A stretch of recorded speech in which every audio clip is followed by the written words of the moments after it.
Pada tanggal 6 Agustus 1945, kota Hiroshima dijatuhi bom atom oleh sekutu. Dan 3 hari kemudian, di tanggal 9 Agustus 1945, giliran kota Nagasaki yang dijatuhi bom atom oleh sekutu.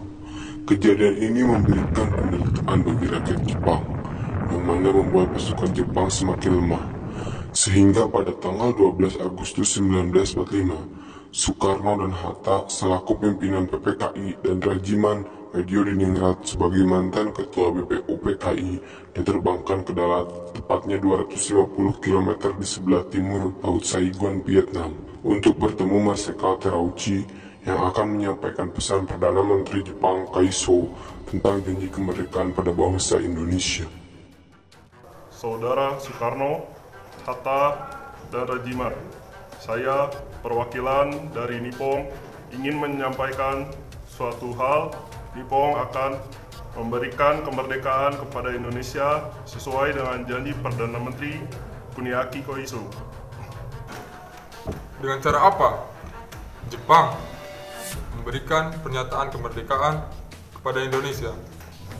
Dengan memproklamirkan kemerdekaan Indonesia, dan itu bisa dilaksanakan beberapa hari ke depan sesuai dengan cara kerja PPKI. Ya, benar. Saya sangat setuju. Karena PPKI adalah badan penanggung jawab untuk menyusun proklamasi kemerdekaan Indonesia. Saya sependapat dengan Bung, tetapi kita harus tetap menjegarakan kemerdekaan Indonesia, Bung. Maaf, tapi pihak Nippon ingin proklamasi kemerdekaan Indonesia dilaksanakan pada tanggal 24 Agustus 1945. Akan kami pikirkan permintaan Anda, karena kami harus berbincang dengan PPKI. Baik, kalau begitu kami harus undur diri. Terima kasih. Setelah pembicaraan masalah proklamasi kemerdekaan di darat, 2 hari kemudian, pada tanggal 14 Agustus 1945, Jepang menyatakan menyerah tanpa syarat kepada sekutu, yang ditandatangani oleh Menteri Luar Negeri Jepang, Mamoru Shigemitsu. Berita tentang kekalahan tersebut sangat dirahasiakan oleh Jepang. Bahkan semua stasiun radio disegel oleh Jepang, tetapi tokoh golongan muda yakni Sultan Syahrir, Wikana, Darwis, dan Khairul Soleh mendapatkan kabar ini melalui radio BBC. Designated Allied Supreme Commander to accept the surrender of the Japanese. He was met by Lieutenant General Michael Berger. Tentara Jepang telah menyerah kepada sekutu. Berarti di Indonesia terjadi kekosongan kekuasaan. Kita harus mendesak golongan tua, terutama Bung Karno, supaya segera memproklamasikan kemerdekaan. Betul sekali, kawan. Tetapi jangan sampai proklamasi kemerdekaan diproklamasikan oleh PPKI. Kenapa kau berpendapat demikian, Sobat? Karena PPKI adalah badan bentukan Jepang. Kita tidak ingin ada campur tangan Jepang dalam proklamasi kemerdekaan ini. Lalu, siapa yang berhak memproklamirkan kemerdekaan? Bung Karno, sebagai pemimpin rakyat, atas nama rakyat, dan melalui siaran radio. Tetapi permasalahannya, apakah Bung Karno setuju?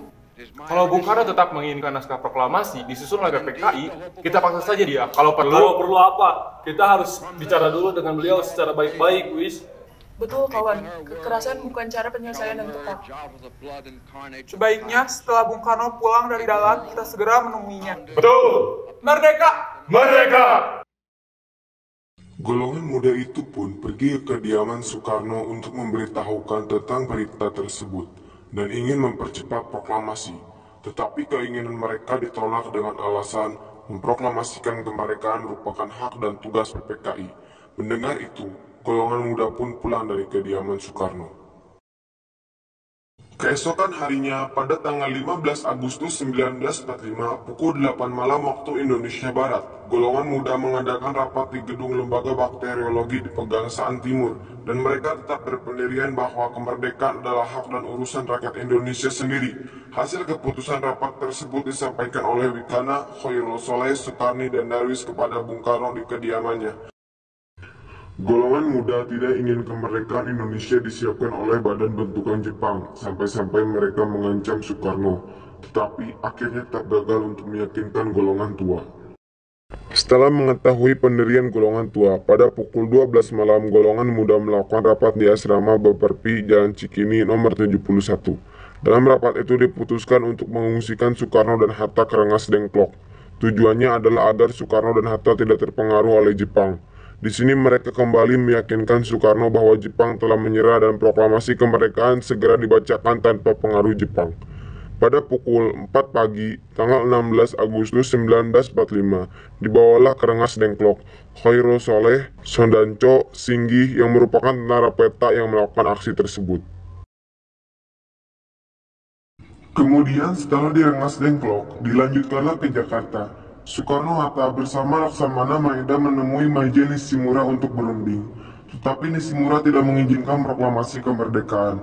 Setelah pertemuan itu, Soekarno dan Hatta kembali ke rumah Laksamana Maeda. Di ruang makanlah dirumuskan teks proklamasi kemerdekaan. Maeda yang sebagai tuan rumah mengundurkan diri ke kamar tidurnya di lantai 2 ketika peristiwa bersejarah itu berlangsung. Soekarno, Hatta, dan Ahmad Subarjo yang merumuskan naskah proklamasi tersebut. Setelah naskah proklamasi diketik oleh Sayuti Meli, kemudian Soekarno dan Hatta menandatangani naskah tersebut. Kemudian setelah terjadi perdebatan tentang di mana lokasi pembacaan naskah proklamasi, akhirnya disepakati bahwa pembacaan naskah proklamasi dibacakan di Jalan Pegangsaan Timur nomor 56 pukul 10 pagi di hari Jumat. Para undangan dan warga Jakarta pun berbondong-bondong menuju tempat tersebut. Bung Karno lalu menyampaikan pidatonya sebelum membacakan naskah proklamasi. Setelah pidatonya itu, Soekarno melanjutkan membacakan proklamasi. Proklamasi. Kami, bangsa Indonesia, dengan ini menyatakan kemerdekaan Indonesia. Hal-hal yang mengenai pemindahan kekuasaan dan lain-lain diselenggarakan dengan cara saksama dan dalam tempo yang sesingkat-singkatnya. Jakarta, 17 Agustus 1945,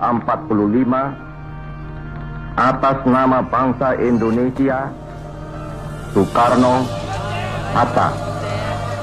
Kita ditindas oleh sistem kolonial. Berteriaklah, kita harus melawan. Kita harus